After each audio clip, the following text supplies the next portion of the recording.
హైదరాబాద్ లోని Uppal elevated corridor కు కేంద్రం 600 కోట్ల రూపాయలు కేటాయించినా నిర్మాణంలో రాష్ట్ర ప్రభుత్వం నిర్లక్ష్యం వహిస్తోందని ఆరోపించారు బీజేపీ నేత ఎన్వీఎస్ఎస్ ప్రభాకర్. జీహెచ్ఎంసీ అలసత్వం కారణంగా ఉప్పల్ నారపల్లి ఎలివేటెడ్ కారిడార్ పనులు నత్తనడకన సాగుతున్నాయన్నారు. రాష్ట్ర ప్రభుత్వం నిర్లక్ష్యంపై బీజేపీ నేతలు భారీ నిరసన ర్యాలీ నిర్వహించారు.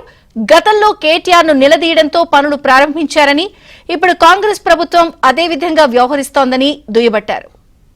రాష్ట్ర ప్రభుత్వానికి ఒక స్ట్రీట్ లైట్, ఒక సివర్ లైన్, ఒక వాటర్ లైన్, ఒక అక్విజిషన్ కి 6 ఏళ్లు పట్టింది అంటే ఈ ప్రభుత్వం ఎట్లాంటి సహాయ నిరాకరణ చేస్తా ఉందో అర్థం చేసుకోవాలి.